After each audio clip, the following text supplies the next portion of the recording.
I use 24 1-inch sponge balls. The first thing I do when I get these sponge balls is I soak them overnight in very hot, soapy water. And what that does is kind of break them down a little bit so they're not quite so stiff. I have never been a fan of super soft sponge balls because I keep them in my right pocket. And if you keep them too long, when they come out, they're all misshapen and it's just not going to work. But soaking them in water does soften them a bit, but not too much.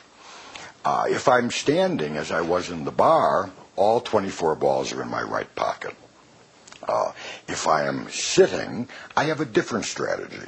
In fact, last year I did the sponge ball trick at the Magic Castle.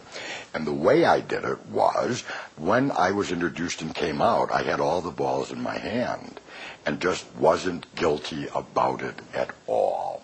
You know, one of the wonderful things about magic is it teaches you to live without guilt. Think about it. The other thing we need is a squeaker.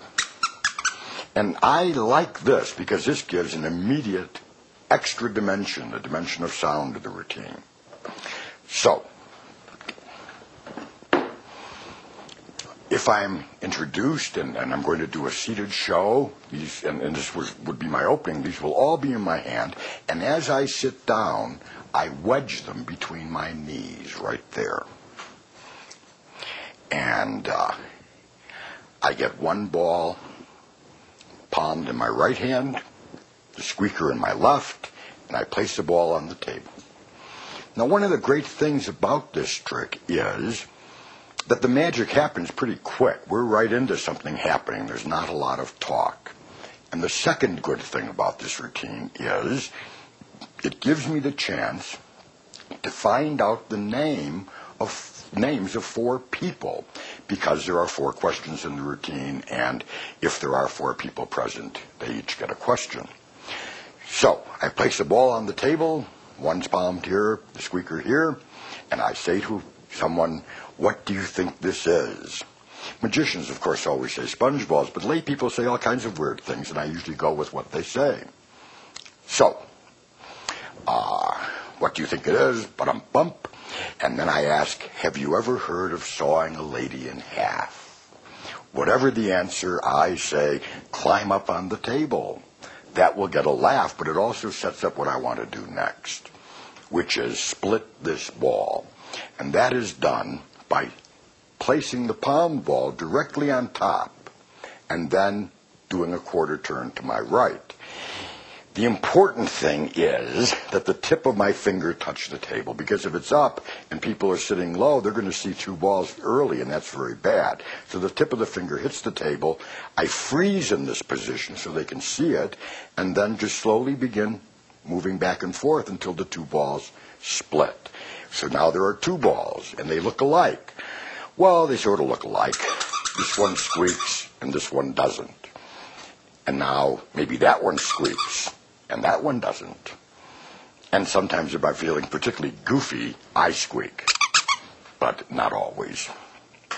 So I ask someone to hold out their hand, and now I'm going to make this ball disappear. And I use this as a basic vanish for coins, matches, sponges, all kinds of stuff. Notice I'm not holding the ball up, and I'm not holding it straight there. I'm holding it down.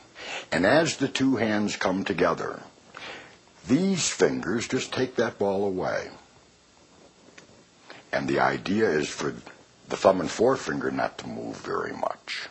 And you can accomplish that by just squeezing them together a little bit. So I want to look like I came in and I came out, and it's not there, so it must be here. And of course I do this little gesture as a emphasizing. So if I took one ball and put it in my hand, and now I add this ball directly and put it on top of the spectator's hand, have them close it. If I took my ball and threw it to you, how many balls in my hand? None. They open their hand and they have 2. And now I do a kind of slidini thing to get a ball in this hand without dropping this hand in the lap. Rather, I drop this hand in the lap, and imagine the table was right here. These fingers just go below the edge of the table slightly. And then the ball is fed into them, so that this hand never disappeared. Bad. now I have an extra ball. So I get the second person's name. 1, and I add both balls, plus 1 equals, and they say usually 2, and I say, yes, that's what I would have said, except I cheat. And now 2 things will happen at once. As this hen does the big move of opening up and everyone wants to see, this hen does drop into the lap and pick up the next ball. So we have 3 balls. So